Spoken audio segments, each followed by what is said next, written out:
claim. Maraming salamat sa mga. Alam po nyo, napakahirap kampanya na walang kandidato. Pero may pinula na iniwan, may punla na iniwan si Pastor Kibuloy sa inyong lahat. Hindi namin makikita isang tao, pero equivalent yun ng napakaraming tao na sumusuporta at nagmamahal sa kanya. Kayo po ang una sa kampanyang ito na nakagawa ng nationwide kick-off. At mataas ang balahibo ko pag tinitingnan ko kasi wala silang kandidato. Hindi nila kasama si Pastor Kibuloy. Pero nagawa niyo ang nationwide. So sa mga nanonood, kung gaano matibay ng KOJC at ng mga kasapi ni Pastor Kibuloy, ito na po yun. Nakikita niyo kung gaano silang malakas. At nararamdaman ng buong Pilipinas na pinaglalaban natin ang kausa ni Pastor Kibuloy. So nung ako'y linapitan para magsalita, sabi ko hindi naman niyo ako ini-interview. Ano naman sasabihin ko dito? Diba? Ako po'y sanay sa kampanya, ako po'y madalas nasa likod. Pero nagkausap kami ni Pastor Kibuloy at naalala ko at nalaman ko, bakit ka sir tumakbo? Ang sabi niya sa akin, ginulo nila ang buhay ko. Ginulo nila ang ministro ko. Ngayon, pupuluhan ko sila. Kaya po ako'y bulat na bulat. Nung ako'y pumasok, sabi ko parang dumadagongdong ang lugar. Sa tingin ko po, ito ang kick-off na napakaingay, napakalakas ng energy. At sana po, sa darating na 90 days, patuloy po tayong magpalakas. Patuloy po tayong ipaglaban ang ating kandidato na kinulong nila at hindi makasama sa atin. Tatandaan po nyo sa kampanya, ang gusto ng taong bayan bago. Ang gusto ng taong bayan hindi yung recycle. Ang gusto ng taong bayan hindi yung nahalal ka na noon, wala ka nang ginawa.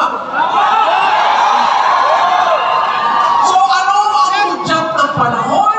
Ang hudyat ng panahon ay bagong mukha at bagong pangalan.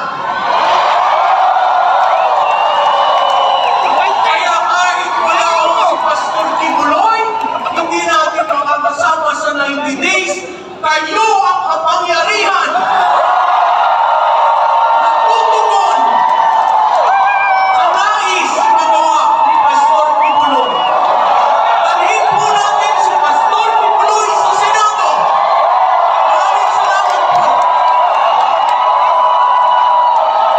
Maraming salamat, Professor Alumigia. Pastor Apollo sa Senado! Pastor Apollo sa Senado! Pastor Apollo sa Senado! Pastor Apollo sa Senado! At syempre, hindi lang po tayo ang nagtitipon-tipon ngayon dito po sa Inares, dahil sa bayan din po tayo sinasamahan ng marami pang mga kababayan natin sa iba't ibang lugar sa Pilipinas, Luzon, Visayas at Mindanao. Ipakita natin anong numero ang iboboto natin sa Senado. Hindi ko kayo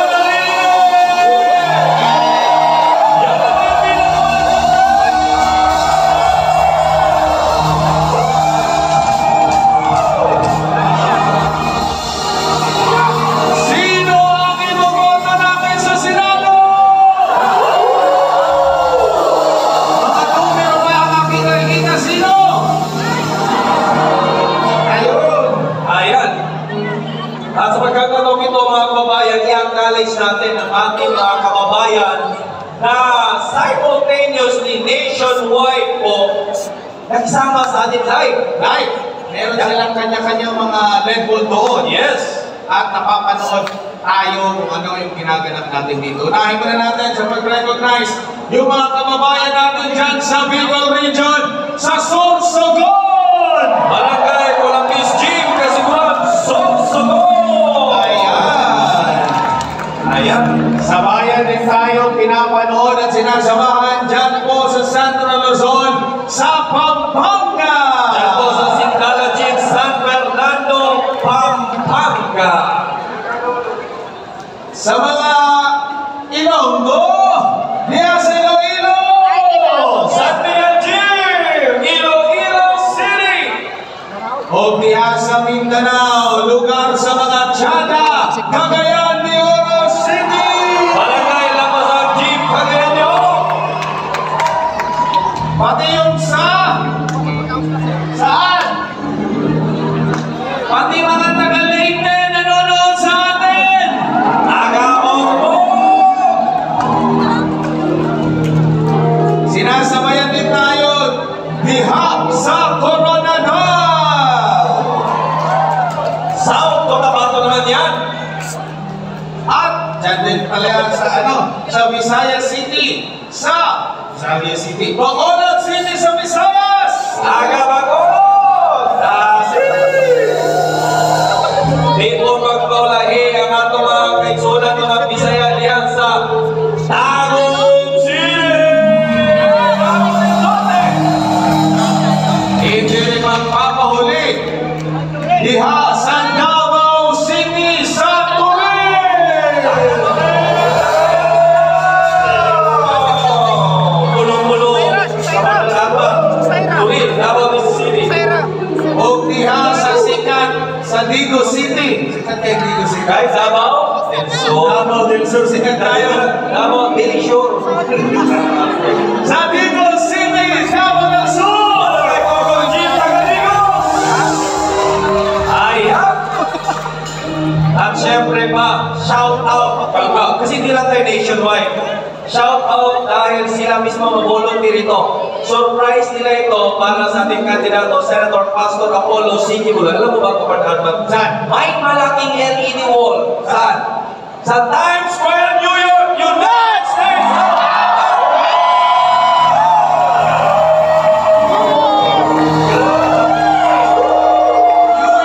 USA yan, hindi yan New York, Cubao.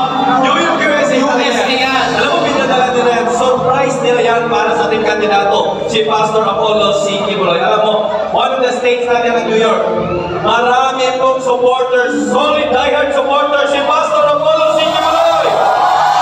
Sa Estados Unidos, kinikilala nila si Pastor Apollo Siquibula ang nararapat na maupo sa Senado. Kaya tuloy-tuloy pa rin ang ating siyahan at pagsasamahan ngayong hapon na ito or ngayong gabi na ito ang mga awit ang 24K na!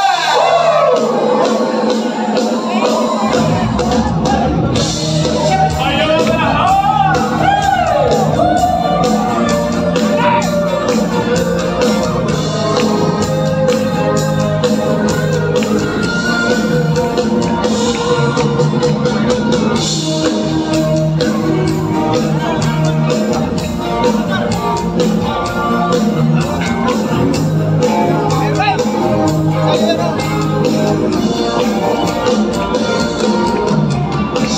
Magkakakita sa ating kahirapan, huwag na ng mukhang kababayan.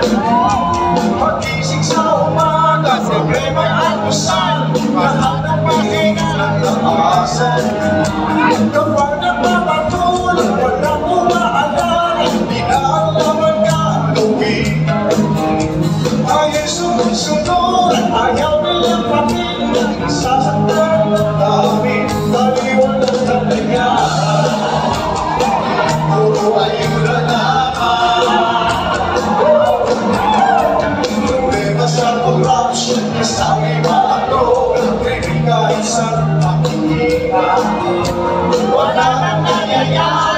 plano ay kayain Nagmumula lahat ng tumuto Ngunit mayroong pag-asa kay Pastor Kibuloy Lahat ng naman kasalutan Maraming natulungan, mahal ng mamay Pinaman siya sa Senado, hindi siya matulog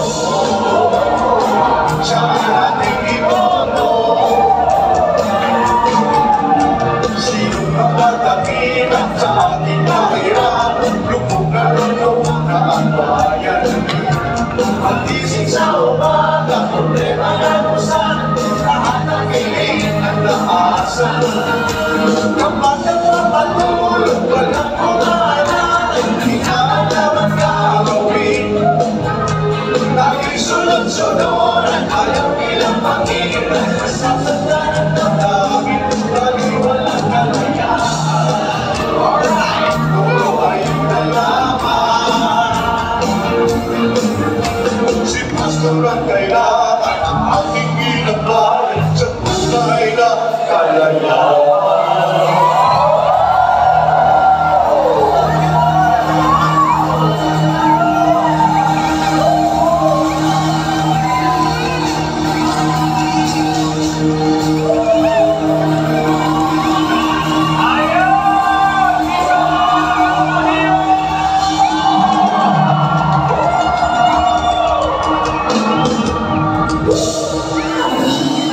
Sabi nila, marami daw mga talents sa loob ng Kingdom of Jesus Christ. Actually, yung mga kumakanta, sumasayaw, mga scholars po yan ni Pastor Apollo C. Kibuloy.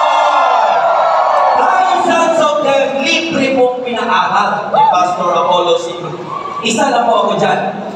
Libre pong natulungan ni Pastor and Pastor helps. He will not ask you anything in return. Dahil taos puso po ang pagtulong ni Pastor. Dahil nagsabi kanina para hindi nila nakuha, ano na yung pinakita, na ulitin lang po natin, no? Sa Times Square, New York po yun, United States of America, yung LED wall kanina. At syempre pa, the only network na in-invite sa inauguration ni President Trump, walang iba ang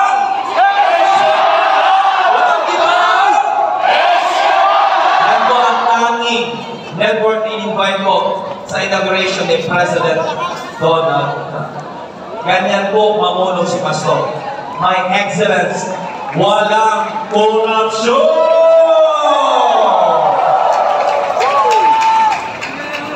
At para i-introduce sa atin, excited na ba kayo marinig si Pastor?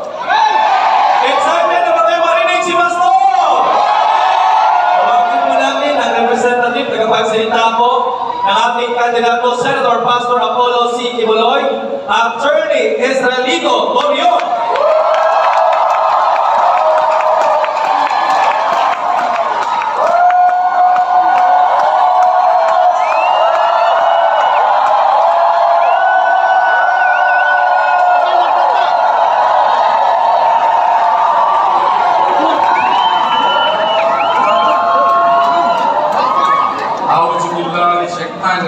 Bismillahirrahmanirrahim. Assalamualaikum warahmatullahi wabarakatuh. Mayong gabi sa ato tanan.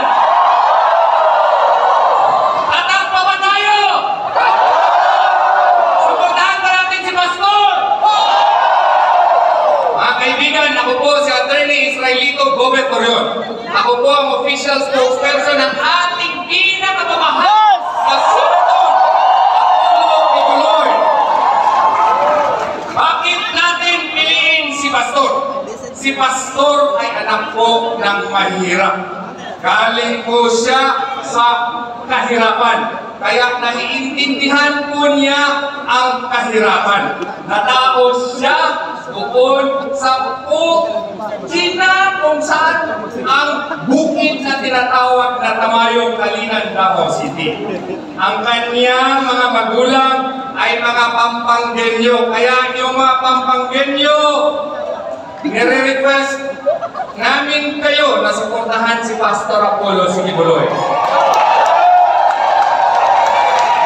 Galing siya sa kahirapan, kaya nga po mas ibigas at pagkain. Noong bata pa siya, ay mahirap po.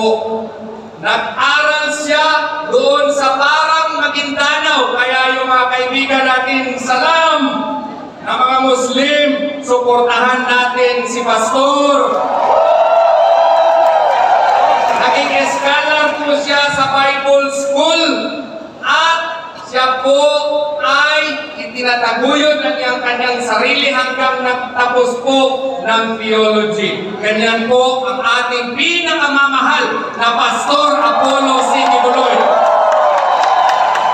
At dahil po sa kanyang mga gawaing mabuti noong 1985, itinayo niya ngayon ang Kingdom of Jesus Christ. Mula sa 15 lamang na miyembro, tingnan niyo po kung gaano na kadami ngayon ng Kingdom of Jesus Christ. Present po ito sa buong mundo at ngayon po ay isa sa pinaka-respetado na religious organization sa buong mundo po. Galing po ito sa kahirapan, but right now, it is one of the most improved religious organization in the country and in the world today. Si Pastor Apollo C. Kibuloy ang nagtayo ng Jose Maria College na isa na pong sikat na eskwelahan dito sa ating mahal na bansa. Kaya nga kami, we are trying our best now to raise money. Bakit po? Kasi ang JMC College Law School po, naging qualifier, isa po sa 6 na colleges and universities na nag-champion sa Asia Pacific at ipadala po kami sa Oxford University sa England. Bakit po nangyari yan? Nangyari yan dahil sa inspirasyon na binigay ni Pastor Apollo C. Kibuloy sa amin. Ang problema lamang namin, kasi lahat po ng mga bank deposits po ng mga korporasyon ni Pastor at saka pati na nga po sa akin ay freeze po, sinara po. Ganyan po ang aming situation ngayon. Pero alam namin na kaya namin yan sa panalangin naman. Siya po ang nagtayo ng napakasikat na ngayon na SMNI. Ang SMNI lamang ang nagtulong ni Presidente Rodrigo Duterte noong nakaraang eleksyon at saka yung presidente natin ngayon na nakalimutan na ata niya ang tulong ng ating mahal na pastor. Nagkaroon ata ng amnesya ang ating presidente ngayon sa tulong ni Pastor Apollo C. Kibuloy. Basta Marcos, may amnesia. Tinayo rin ni Pastor Apollo C. Kibuloy ang Suara Sub. Tinayo niya ang Keepers Club International. Tinayo niya ang Children's Fund Foundation. At iba-iba pang organisasyon na nandito sa Pilipinas at mag-iba sa ibang bansa. Yan po si Pastor Apollo C. Kibuloy. Meron siyang kaibigan. Hindi lamang kaibigan, kundi para na niyang kapatid. Tinulungan niya noong eleksyon at naging presidente ang ating pinakamamahal na Presidente Rodrigo Duterte. Dahil po sa kanyang suporta ng ating pinakamamahal na Presidente Rodrigo Duterte at sa kanyang anak, ang ating Vice Presidente Sara Zimmerman Duterte. Alam na po ninyo kung anong nangyari sa KOJC at sa kay Pastor Apollo C. Kibuloy. Ginawa siyang poster boy ng political harassment of the present administration.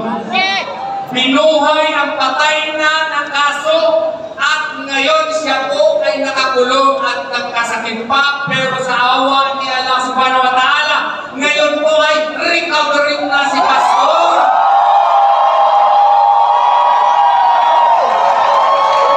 Pero may sakit pa rin siya dahil po ginawa siyang example ng administrasyon na ito para matakot ang mga kababayan natin na sumayin ang present administration ngayon. Tanong, papayag ba kayo niyan?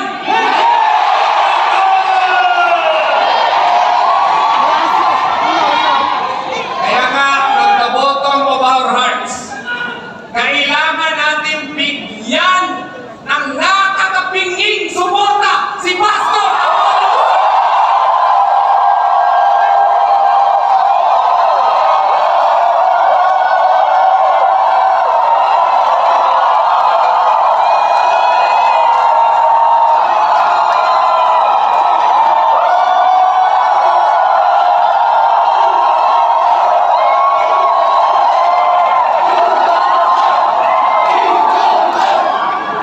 At ang pagsuporta sa kanya has become more compelling in the light of the developments, political developments in our country today.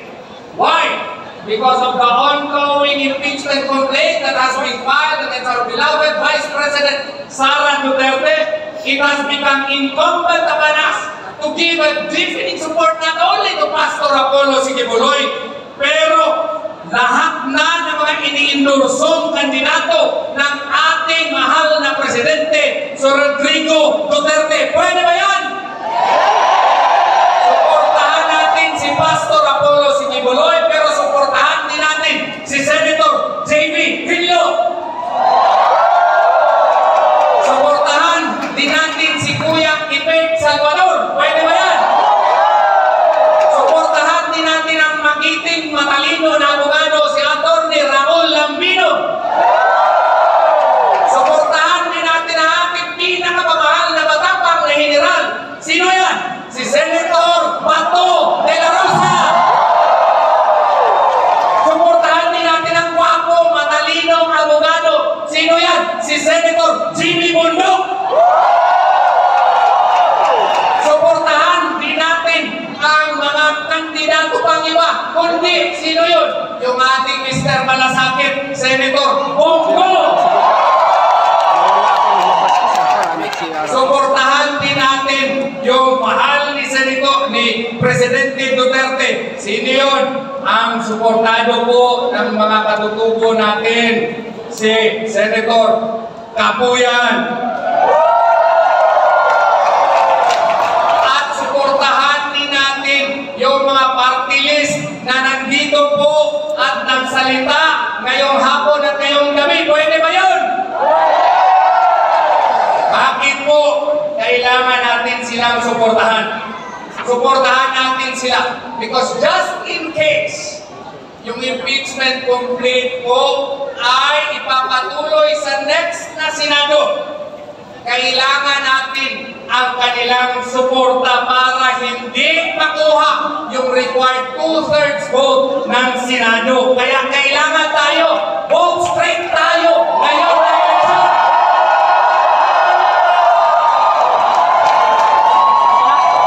Pero ang tanong, Attorney, bakit namin suportahan si Pastor? Ano ba ang mga panukala niya na isusuporta niya para sa ating mga taong bayan? Isasabi po ni Pastor yan, pero ito po ang mga importante. Una, magtalaga siya ng batas ang tawag Comprehensive Social Protection Bill. Meron ng batas ngayon, Republic Act 11310 or Social Pension and Indigent Senior Citizens Act. Pero po ang batas na ito, ang objective po nito is to rationalize ayuda system. Yung ayuda ngayon kasi, wala pang klarong batas yan. Kaya kung sinong bibigyan ng mga ayuda, yung mga lakas sa kapitan, lakas ng congressman, lakas ng mayor, di ba po? Ginagawa po ang ayuda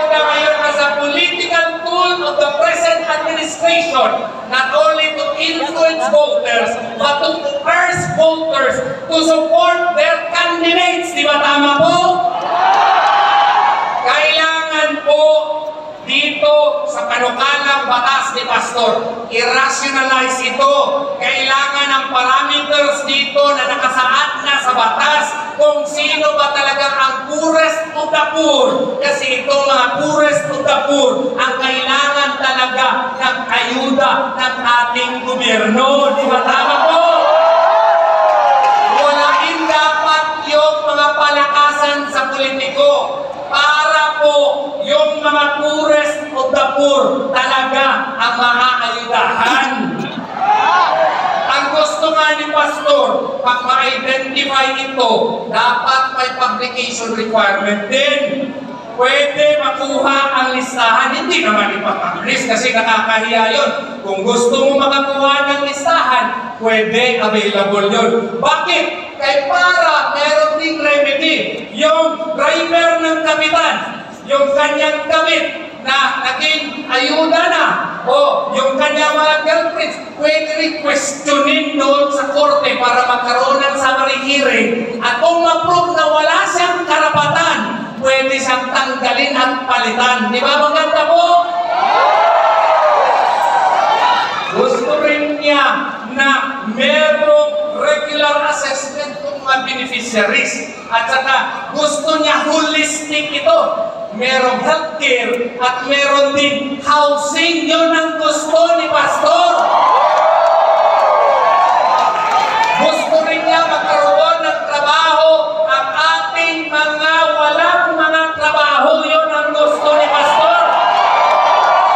Katulad po sa Kingdom of Jesus Christ, lahat po, halos lahat ay may trabaho kung full-time ministry worker ka.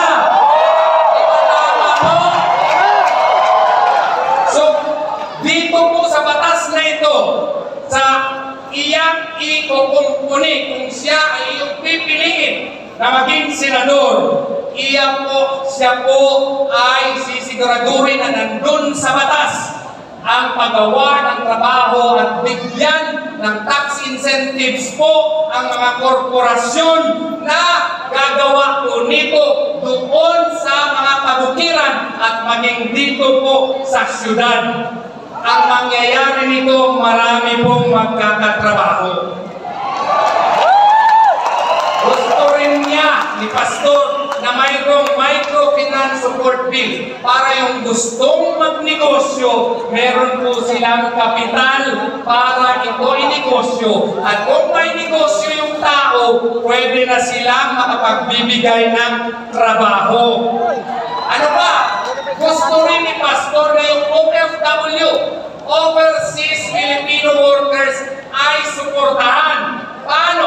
Kung pupunta kayo sa Hong Kong, pupunta kayo sa Saudi Arabia, meron pong mga police attaché, meron pong diplomatic attaché, pero kulang ata ng medical and legal attachés.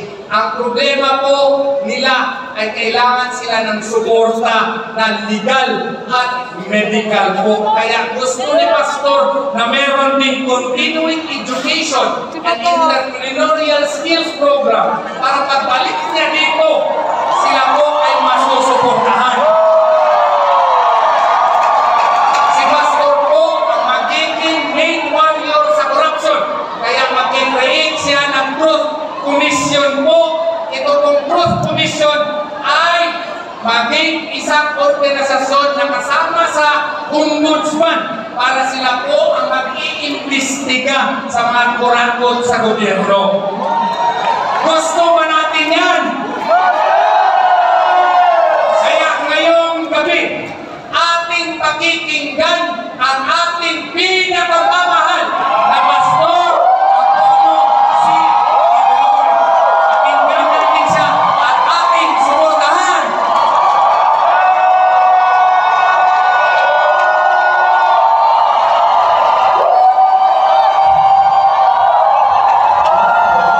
Magaling na abogado at kapatid natin na Iglesia ni Cristo. Suportahan si Congressman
Grabe ang mensahe ni Pastor Apollo C. Quiboloy.